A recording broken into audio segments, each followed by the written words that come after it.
আসসালামু আলাইকুম প্রিয় বন্ধুরা, আজকে আপনাদেরকে শোনাবো আবু হুরায়রা রাদিয়াল্লাহু তাআলা আনহু হতে বর্ণিত রাসূল করিম সাল্লাল্লাহু আলাইহি ওয়াসাল্লাম বলেছেন, বনী ইসরাঈলদের মধ্যে তিনজন ব্যক্তি ছাড়া আর কেউ দুলনায় অর্থাৎ শিশু অবস্থাতে কথা বলেনি।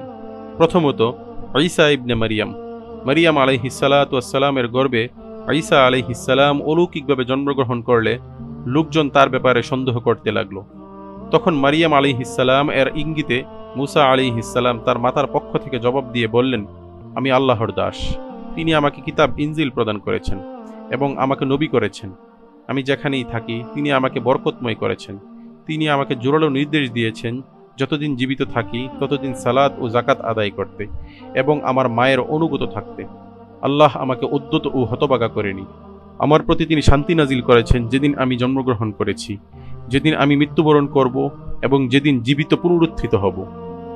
দ্বিতীয়ত, বনী ইসরায়েলের মধ্যে একজন লোক ছিলেন যার নাম ছিল জুরাইজ একজন আল্লাহওয়ালা বান্দা ছিলেন। তিনি নিজের জন্য একটি ইবাদতখানা তৈরি করলেন। তিনি সেখানে থাকা অবস্থায় একদিন তার মা সেখানে আসলেন। এ সময় তিনি সালাতরত অবস্থায় ছিলেন। তার মা বললেন, হে জুরাইজ। তিনি তখন মনে মনে বললেন, হে প্রভু, একদিকে আমার সালাত আর অন্যদিকে আমার মা।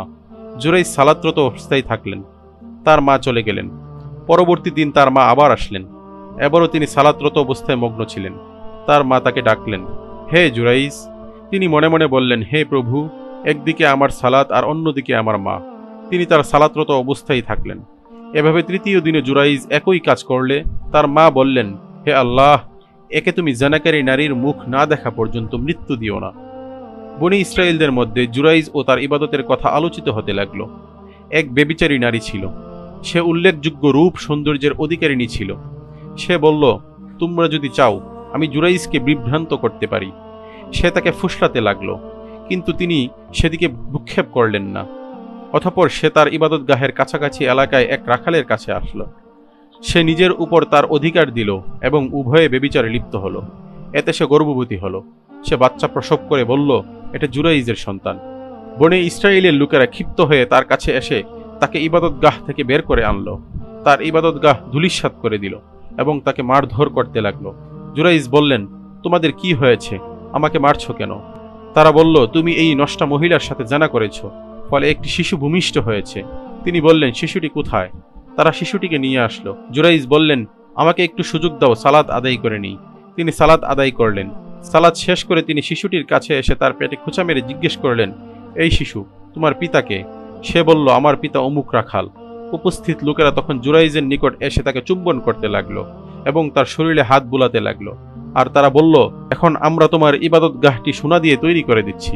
তিনি বললেন, দরকার নেই, বরং পূর্বের মতো মাটি দিয়ে তৈরি করে দাও। অতঃপর তারা তাই করল। একটি শিশু তার মায়ের দুধ পান করছিল। এমন সময় একটি লোক দ্রুতগামী ও উন্নতমানের একটি পশুতে সাওয়ার হয়ে সেখান দিয়ে যাচ্ছিল। তার পোশাক পরিচ্ছদ ছিল উন্নত। শিশুটির মা বলল, হে আল্লাহ, আমার ছেলেটিকে এই ব্যক্তির মতো যোগ্য করো। শিশুটি দুধ পান ছেড়ে দিয়ে লোকটির দিকে এগিয়ে এসে তাকে দেখতে লাগলো। অতঃপর বলল, হে আল্লাহ, আমাকে এই ব্যক্তির মতো করো না। অতঃপর ফিরে এসে পুনরায় মায়ের দুধ পান করতে লাগলো। আবু হুরায়রা রাদিয়াল্লাহু তাআলা আনহু বলেন, আমি যেন এখনো দেখছি রাসূল করিম সাল্লাল্লাহু আলাইহি ওয়াসাল্লাম শিশুটির দুধ পানের চিত্র তুলে ধরেছেন এবং নিজের তর্জনী মুখে দিয়ে চুষছেন। তিনি বললেন, লোকেরা একটি মেয়েকে মারতে মারতে নিয়ে যাচ্ছিল আর বলছিল, তুমি জিনা করেছো এবং তুমি চুরি করেছো। মেয়ে লোকটি বলছিল, আল্লাহ আমার জন্য যথেষ্ট এবং তিনি আমার উত্তম অভিভাবক। শিশুটির মা বলল, হে আল্লাহ, তুমি আমার সন্তানকে এই নষ্ট নারীর মতো করো না। শিশুটি দুধ পান ছেড়ে দিয়ে মেয়েটির দিকে তাকালো। অতঃপর বলল, হে আল্লাহ, তুমি আমাকে এই নারীর মতো করো। এ সময় মা ও শিশুর মধ্যে কথা কাটাকাটি শুরু হয়ে গেল। মা বলল, হায় দুর্ভাগা। একটি সুশ্রী লোক চলে যাওয়ার সময় আমি বললাম, হে আল্লাহ, আমার সন্তানকে এইরূপ যোগ্য করে দাও। তুমি প্রতি উত্তরে বলেছ, হে আল্লাহ, আমাকে এর মতো করো না। আবার এই কৃতদাসীকে লোকেরা মারধর করতে করতে নিয়ে যাচ্ছে এবং বলছে, তুমি জিনা করেছো, তুমি চুরি করেছো। আমি বললাম, হে আল্লাহ, আমার সন্তানকে এরূপ করো না। আর তুমি বললে, হে আল্লাহ, তুমি আমাকে এরূপ করো। শিশুটি আবার জবাব দিল, প্রথম ব্যক্তি ছিল স্বৈরাচারী জালেম, সেজন্যই আমি বললাম, হে আল্লাহ, আমাকে এই ব্যক্তির মতো করো না। আর এই মহিলাটিকে তারা বলল, তুমি জিনা করেছো। প্রকৃতপক্ষে সে জিনা করেনি। তারা বলছিল, তুমি চুরি করেছো। আসলে সে চুরি করেনি। এজন্যই আমি বললাম, হে আল্লাহ, আমাকে এই মেয়ে লোকটির মতো করো। বন্ধুরা, আমরা এখান থেকে কি শিক্ষা নিতে পারি? আল্লাহর উপর পূর্ণ আস্থা থাকলে কেউ পদস্খলন ঘটাতে পারে না। কোনো হকপন্থী ব্যক্তির বিরুদ্ধে যতই ষড়যন্ত্র করা হোক না কেন, তা একদিন সত্যরূপে প্রকাশিত হবেই এবং ষড়যন্ত্রকারীরা লজ্জিত হবে। আমরা যাকে ভালো মনে করি প্রকৃতপক্ষে সে ভালো নাও হতে পারে, পক্ষান্তরে যাকে খারাপ মনে করি প্রকৃতপক্ষে সে খারাপ নাও হতে পারে। সর্বদা পিতামাতার প্রতি সদ্ব্যবহার করতে হবে। বন্ধুরা, আমার ভিডিওটি যদি আপনাদের ভালো লেগে থাকে, আমার চ্যানেলটিকে সাবস্ক্রাইব করে পরবর্তী নতুন ভিডিও দেখার জন্য বেল আইকনে ক্লিক করে আমাদের সাথেই থাকুন।